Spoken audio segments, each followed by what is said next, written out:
ఇక పంచాయతీ ఎన్నికల్లో కాంగ్రెస్ గూండాయిజం తారస్థాయికి చేరింది. బీఆర్ఎస్ కు ప్రజల్లో ఉన్న ఆదరణను చూసి ఓర్వలేక హస్తం లీడర్లు దాడులకు తెగబడుతున్నారు. తాజాగా మహబూబాబాద్ జిల్లా కొత్తగూడ మండలం పోగులపల్లి 3వ విడత సర్పంచ్ ఎన్నికల్లో ఉద్రిక్తత నెలకొంది. బీఆర్ఎస్ కార్యకర్తలు ఓటర్లపై కాంగ్రెస్ బలపరిచిన సర్పంచ్ అభ్యర్థి అతని అనుచరులు మూకుమ్మడిగా దాడి చేశారు. దీంతో ఇరు వర్గాల మధ్య తోపులాట జరిగింది. ఈ ఘటనలో బోరింగ్ తండాకు చెందిన బుక్య స్వాతి అనే మహిళకు తీవ్ర గాయాలు కావడంతో అంబులెన్స్ లో ఆసుపత్రికి తరలించారు. సంఘటనా స్థలానికి చేరుకున్న పోలీసులు ఇరు వర్గాలను చెదరగొట్టి ఓటేసి వచ్చేసి నేను రిటర్న్ వస్తుంటే ఇక్కడ సర్పంచ్ అభ్యర్థి కొడుకేమో ప్రచారం చేస్తున్నానని చెప్పి రాజకీయంతో నాకు సంబంధం లేదు. నేను ఓటేసుకుని నేను రిటర్న్ వచ్చేస్తుంటే సర్పంచ్ అభ్యర్థి వాళ్ళ కొడుకులు ఇద్దరందరూ కలిసి నేను ప్రచారం చేస్తున్నానని చెప్పేసి అక్కడ దొరకబట్టి నన్ను కొట్టింది. అక్కడ మా అన్నయ్యతో మాట్లాడుతుంటే దొరకబట్టి సర్పంచ్ అభ్యర్థి ఆ వీరన్న అతని కొడుకులు వాళ్ళ బామ్మర్దులు అందరూ కలిసి నన్ను ఇష్టం వచ్చినట్టు కొట్టిల్లన్న.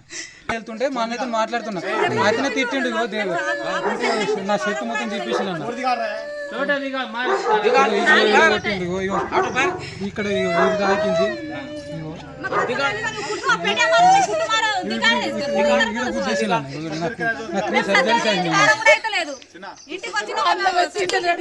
ఇంకా నేను ఫుడ్ తీసుకోవట్లేదు అసలుగా. 1 month లో మా అన్నయ్య కూడా ఇష్టం కార్లను గుంజి మా అన్నయ్యని కొట్టిండ్రు. చైన్ తీసుకున్నారు 2 తులాలు. నువ్వు నా షర్ట్ మొత్తం ఇది మొత్తం చింపడేశారు మొత్తం ఇక్కడ అక్కడ. కలిసి ఉంటే నేనే కొట్టినట్టు మళ్ళీ ఆమె కూడా నన్ను కొడుతుంది వాళ్ళ పైనుంచి. ఇక్కడ మీరు అబద్ధమైన అక్కడ చూసుకుని ఉంటారు కదా, వాళ్ళని అడిగినా చెప్తారు వాళ్ళు ఏం చెప్తారు. ఆ సర్పంచ్ నన్ను నాకేం అవసరం ఈ రాజకీయం తోటి. నేను ఉండేది 2 రోజులు. రైట్, దీనికి సంబంధించి మరిన్ని డీటెయిల్స్ మా రిపోర్టర్ రవికాంత్ అందిస్తారు. రవికాంత్, చెప్పండి, మరి బీఆర్ఎస్ కార్యకర్తలు ఓటర్లపై కాంగ్రెస్ బలపరిచిన అభ్యర్థి అయితే అతని అనుచరులు దాడులు చేసినట్టుగా తెలుస్తోంది. ఒక మహిళకు తీవ్రంగా గాయాలైనట్టుగా కూడా తెలుస్తోంది. దీనికి సంబంధించి డీటెయిల్స్ ఏ విధంగా ఉన్నాయి రవికాంత్? గ్రామ పంచాయతీ ఎన్నికల్లో తెరతీసినటువంటి సందర్భం 3వ విడతలో కనిపించింది. మొదటి 2 దశల్లో ప్రస్తుతమైనటువంటి వాతావరణంలోనే ఉమ్మడి వరంగల్ జిల్లాకు సంబంధించినటువంటి ఎన్నికలు జరిగినటువంటి పరిస్థితి. ఉమ్మడి వరంగల్ జిల్లాలో మొదటి దశలో 502 గ్రామ పంచాయతీలకు ఎన్నికలు జరిగినటువంటి సందర్భంలో ఒకే ఒక్క చోట ఘర్షణపూరితమైనటువంటి వాతావరణం కావచ్చు, ఒక ఉద్రిక్త వాతావరణం ఏటూరు నాగారం మేజర్ గ్రామ పంచాయతీలో జరిగింది. ముఖ్యంగా మొదటి విడత అంతా కూడా ఆ ఒక్క ఘటన మినహా ప్రశాంతమైనటువంటి వాతావరణంలో జరిగింది. బీఆర్ఎస్ మొదటి దశలో భారీగా బీఆర్ఎస్ బలపరిచినటువంటి అభ్యర్థులు గెలుపొందినటువంటి సందర్భం. 150 స్థానాల్లో బీఆర్ఎస్ జెండా ఎగురేసినటువంటి సందర్భం.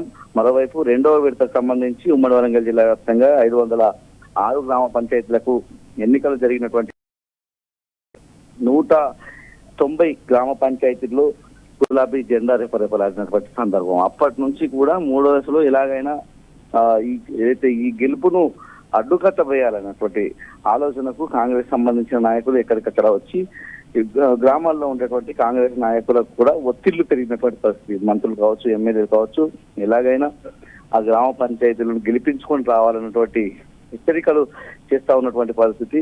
మనకున్నటువంటి అంచనా ప్రకారం మంత్రి సీతకు కూడా నేరుగా ఫోన్ల ద్వారానే బెదిరింపులకు పాల్పడుతున్నారన్నటువంటి అంశం అయితే మనకు కూడా ఆయా గ్రామాల నుంచి సమాచారం అందుతున్నటువంటి పరిస్థితి. మహబూబాబాద్ జిల్లా కొత్తగూడ మండలం, అదేవిధంగా గంగారం, ఈ 2 మండలాలు వాళ్ళ 3వ దశలో ఎన్నికలు జరుగుతున్నాయి. మహబూబాబాద్ జిల్లాలో ఈ 2 మండలాలు ఉన్నప్పటికీ ఇవి 2 మండలాలు కూడా కొత్తగూడ గంగారం మండలాలు ములుగు నియోజకవర్గానికి సంబంధించినటువంటి మండలాలు. ఇందులో కొత్తగూడ మండలంలో ఉద్రిక్త పరిస్థితులు కనిపిస్తా ఉన్నాయి. కొత్తగూడ మండలం పొగళ్లపల్లిలో 3వ విడత సందర్భంగా ఉద్రిక్త పరిస్థితులు కనిపిస్తాయి.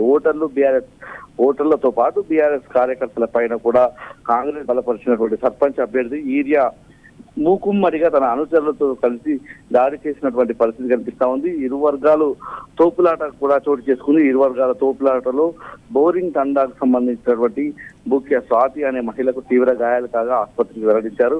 అక్కడ ఘటనా స్థలానికి చేరుకున్నటువంటి పోలీసులు 2 వర్గాలను కూడా చెదరగొట్టినటువంటి పరిస్థితి మనకు కనిపిస్తా ఉంది. ముందు నుంచి కూడా పోలీసులకు సంబంధించి అధికార పార్టీ నాయకుల ఒత్తిళ్లు కొనసాగుతున్నాయి. అనుకూలంగా వ్యవహరిస్తున్నారన్నటువంటి ఆరోపణలున్న నేపథ్యంలో వాళ్ళు నిజంగానే అనుకూలంగా వ్యవహరిస్తున్నటువంటి సందర్భం కూడా మనకి ఎక్కడికక్కడ కనిపిస్తా ఉంది. మంత్రి సీతకు సంబంధించిన నియోజకవర్గం కాబట్టి ఇదే పొగళ్లపల్లి పెద్ద గ్రామ పంచాయతీగా ఉంటుంది. దాదాపు 3,000 పైచిలుపు ఓట్లు ఉన్నటువంటి ఈ గ్రామంలో బాగా వేయాలి, ఖచ్చితంగా కాంగ్రెస్ జెండా ఎగరవాలన్నటువంటి ఆలోచన విధానంతో ప్రలోభాలకు కూడా గురి చేసినట్టుగా మనకు తెలుస్తా ఉంది. పెద్ద సంఖ్యలో పెద్ద మొత్తంలో డబ్బులు కూడా పంచిపెట్టినట్టుగా తెలుస్తా ఉంది. గ్రామంలో ఉన్నటువంటి మహిళలకు చీరలు కూడా పంపిణీ చేసినట్టుగా అక్కడ ఉన్నటువంటి సమాచారం. పూర్తిగా గ్రామంలో ఎలాగైనా కాంగ్రెస్ జెండా ఎగరాలన్నటువంటి ఆలోచన విధానంతో ఈ విధంగా ప్రవర్తిస్తున్నటువంటి పరిస్థితి. ఎవరైతే బీఆర్ఎస్ బలపరిచినటువంటి అభ్యర్థికి ఓటు వేశారని తెలిస్తే వాళ్ళ మీద దాడుల సంస్కృతికి తెగబడుతున్నటువంటి పరిస్థితి మనం గమనిస్తా ఉన్నాం. పూర్తి స్థాయిలో గ్రామ పంచాయతీ ఎన్నికలకు సంబంధించినటువంటి పోలింగ్ సెంటర్లకు 200 మీటర్ల దూరం వరకు ఆంక్షలు కొనసాగుతాయి. కానీ కాంగ్రెస్ నాయకులు నేరుగా పోలింగ్ కేంద్రాల వద్దకు దగ్గరికి వెళ్లి కూడా ప్రచారం నిర్వహించి ప్రలోభాలకు గురి చేస్తున్నటువంటి పరిస్థితి. ఆ క్రమంలోనే ఉద్రిక్త వాతావరణం కొనసాగుతుంది. ప్రస్తుతానికి అయితే ఎన్నికల ప్రక్రియ అంతటా కూడా ముగిసిపోయింది. Thank you Ravikanth.